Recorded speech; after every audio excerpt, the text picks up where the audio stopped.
So, good evening, everybody.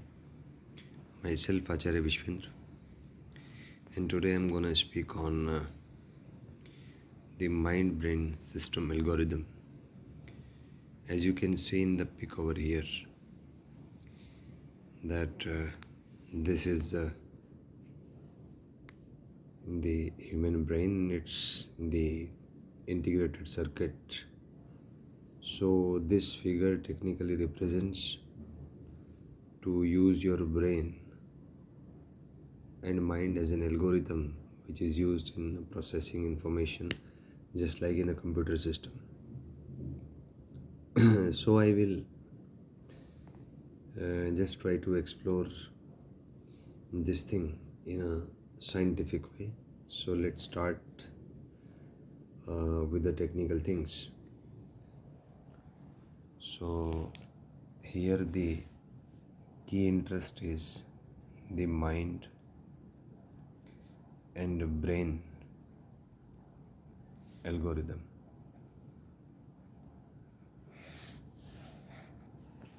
So to understand this thing, just first consider a student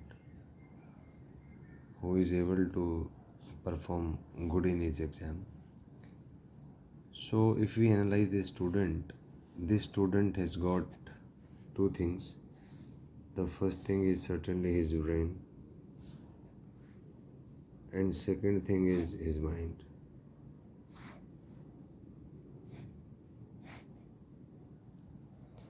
So this mind and the brain, that together act as a system to form what we call as the mind-brain system. Now the thing over here is that the brain and the mind,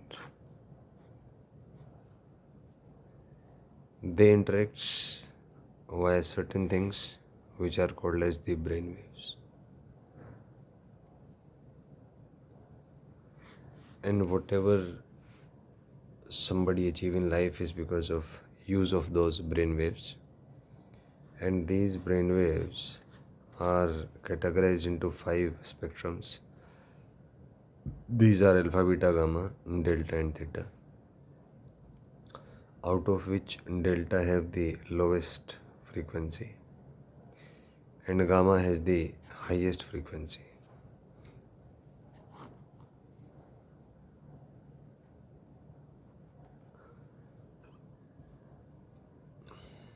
So the entire turning point in processing the information is about the frequency of these brain waves.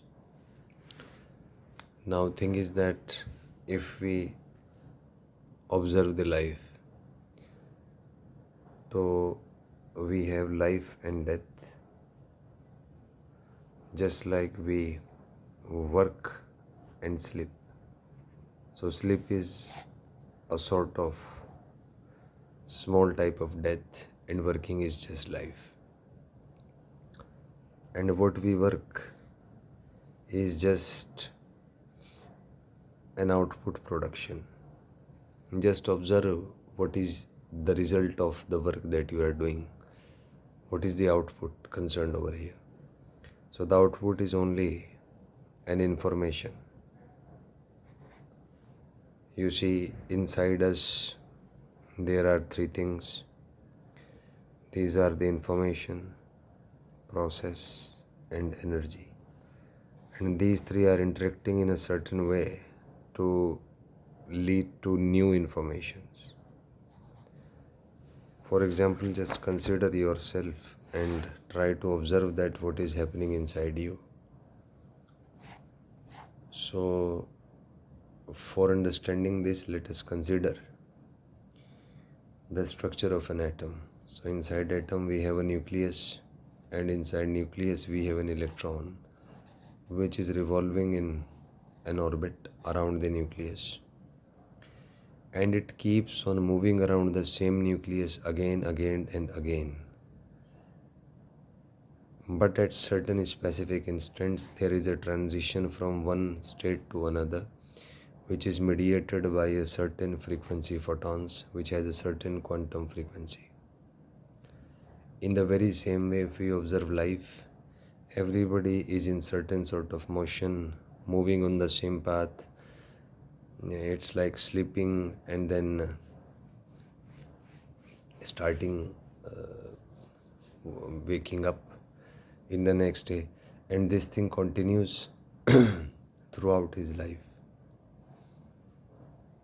So this process continues till when the person is alive. But there are certain instances in life which acts like a specific frequency photons, which just stimulates you to uh, change the quantum level of energy state in which you are living. And I feel that life is just a transition from one quantum level to another. Just like we have quantum level in physics, it is also believed that there is a concept of 7 steps. And this is step 1, this is 2, 3, 4, 5, 6 and 7. And as per mythology, life is just a process to move from the step 1 to step 7. Step 1 corresponds to the physical body, step 2 emotional, step 3 intellectual, step 4 creative, step 5 soul, step 6 God, and step 7 is corresponding to the Parabrahma. So if we try to observe life beyond life and death and ask ourselves what is the purpose of life, so one thing we can intuitively see inside us, that there is something inside us which is trying to move to the next level. There is something inside us which has a curiosity to move to the higher levels. And there are certainly 3 types of energies working within us. The first one is trying to take us to the next level. The second one is trying to make us stick to the present level. And the third level of energy is a silent observer inside us. It stimulates us to think beyond moving outward or sticking to certain things and observing the entire pattern of what we are. So that third type of energy is the neutral energy. And these 3 energies, as we say, as the positive, negative and neutral, they corresponds to the 3 gunas. The positive energy refers to the rajoguna or rajasic pravrti that we say. The negative corresponds to the tamas guna or the tamo pravrti, and the neutral corresponds to the sadoguna.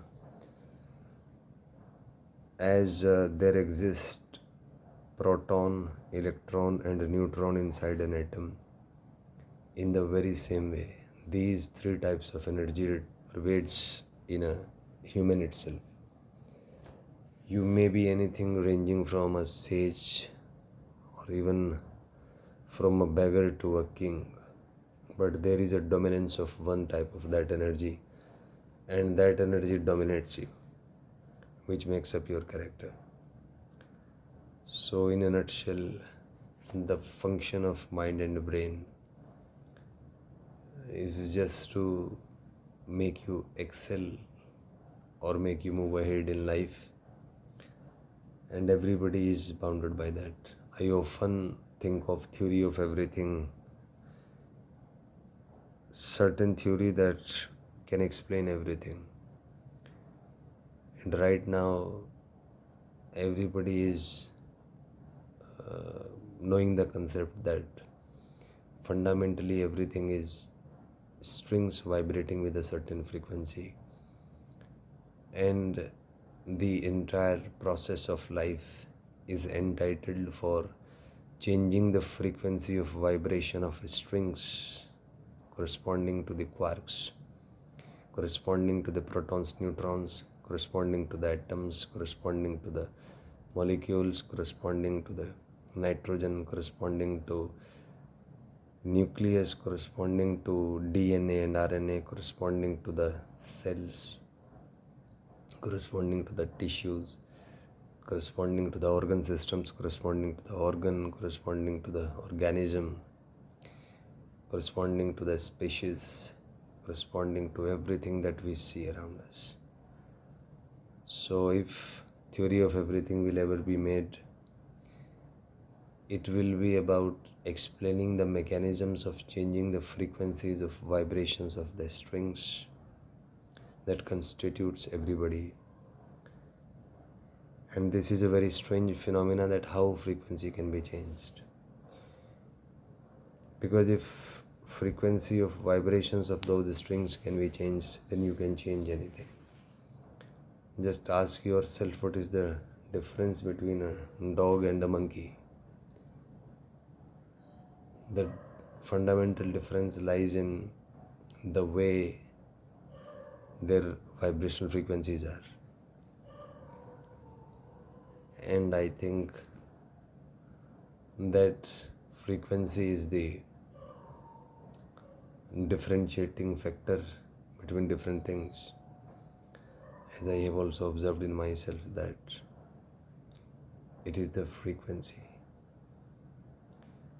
which differentiates between the two things, and everybody is in a hurry or is in a process of changing the frequency. So I hope someday somebody will have a leading position to explain how to change the frequencies, and this single process of changing the frequency is something which explains why everybody is working and why he has a quest to do work. I hope it works for you. Thank you and have a nice day.